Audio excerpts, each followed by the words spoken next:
here from Autosavant.com with your July 24th edition of the Afternoon Commute. Today coming to you from the 2012 Acura ILX, their newest small sedan. The video review of this will be up tomorrow. There's a little insight. Really like it. Other programming notes. Tomorrow we will be attending a Hyundai. So I get in so much trouble for saying Hyundai, which I realize is not correct. Nevertheless, it's a hard habit for me to break for some reason. The Hyundai Ride and Drive event, where we will be driving the new Veloster Turbo, the Elantra GT, which is really the Elantra wagon, and the Elantra Coupe.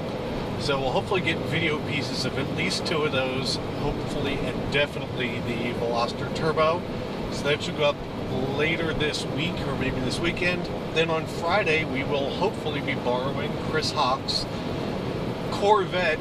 I believe it's the Grand Sport, but I could be wrong, for a quick video piece. So that should go up early next week. And then on Thursday, we will be picking up the Volkswagen Golf R, which we'll be doing a full video write-up on. And so that should be up at some point next week. So there's all the programming notes. All of this is another way of me providing my excuse for the reason why this is the only afternoon commute of the week. It probably will remain unless we get one up on Friday, which is a possibility. It's been really busy. We've got so much video content that we really don't know what to do with ourselves, and looks like there's going to be a lot more in the pipeline in the near future. Anyway, on with the afternoon commute. So let's start with the hottest topic of the day, and it's the fact that Ford Escapes are catching on fire. Pun fully intended. So last week it came out that all Ford Escapes with the 1.6 liter EcoBoost turbo should immediately be parked and not driven. That Ford was going to go to the extent of having somebody from Ford Maintenance come pick up the car and send it for repairs. Well, today it came out that Ford has officially announced that they're saying that the issue has been determined down to be the supplier of their fuel lines. Some of the fuel lines had an issue with scoring, they're calling it. They're obviously scraped or have some kind of cut mark in them. All the new ones seem to be completely resolved and don't have the issue anymore. And I think actually quite a bit of repairs have already been done. So it does look like Ford really stepped up quickly to try to resolve this, and it doesn't look like an issue that's going to be all that ongoing, in all honesty.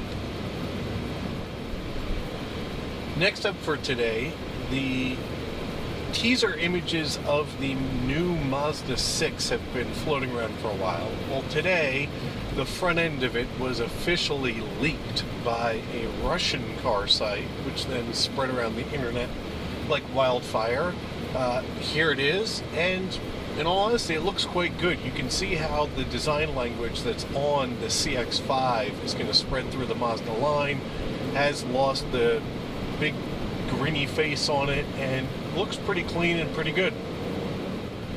Audi has been extremely busy updating their line of cars for the 2013 model year. And late last week it was announced that the following changes were going to be happening to their lineup. The biggest change is that a new 4-liter twin-turbo V8 is going to replace the, as some people call it, venerable 4.2-liter V8 that's in quite a bit of their line right now. That is with the exception of the RS line cars and the R8 for now. In the A8, the new 4.0T is expected to make 420 horsepower and 444 foot-pounds of torque. In the S8, the same engine, basically, sure with upgraded turbos, cooling, and a bunch of other magic, is rated at 510 horsepower, and I don't recall the torque number, but I'd imagine it's right up there in the 500 range. The same 4.0T is going to make it into the upcoming Audi S6 and S7. In those models, it will make 420 horsepower and 406 foot-pounds of torque. And the only other change is that the S5, or the Audi A4 Coupe S version, will lose the V8 and it'll be replaced by the 3.0T, which is the supercharged V6, making 333 horsepower, and again, I can't remember what the number is on the torque, but it's the same as the S4.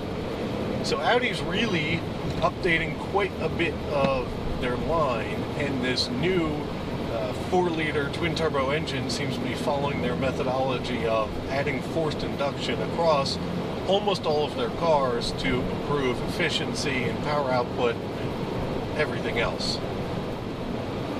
Two other things for the afternoon commute today. First, OnStar and GM last week announced a service in partnership with the car sharing service Relay Rides, so that any car equipped with OnStar that was manufactured in 2010 or later, you can now use the Relay Rides app to rent your personal car through the service. So with a smartphone and an OnStar car, you can rent your car and somebody else can drive it. I didn't cover this when it happened because, in all honesty, I just can't imagine it being all that popular. Although, who knows, if you're desperate to come up with some money for your monthly payment, renting out your car for a couple hours might not be the worst of things. And finally for today, because I'm not sure if we'll get another afternoon commute in, it's my weekly plug for Formula One. If you're not watching F1 this year, really, it's halfway through the season, 10 races done out of a 20 race season. You really should be.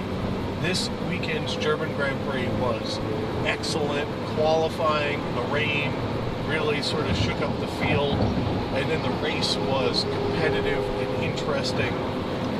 I won't spoil who won it, although it's pretty late in the week for any spoilers. But the one update that I didn't know about until today was that the late in the race pass by Sebastian Vettel on my other McLaren, Jenson Button, which was done with 4 wheels off the course, was penalized to the extent of 20 seconds of time added to Sebastian Vettel's time in the race, which pushed him down from 3rd to 5th or 6th, I believe. So Alonso has quite the large points lead, 36 points, I believe, going into the second half of the season. And it should be interesting. I think the Red Bulls are going to become very competitive, and it should be interesting to see if the big F-duct blown diffuser on the Lotuses allow them to come in for a win at some point late in the season. I have to admit, I'd love to see Kimi Räikkönen get a win before the season runs out. So there's our afternoon commute for the 24th of July. I'm Kevin Gordon from Autosavant.com, and I look forward to talking to you guys tomorrow.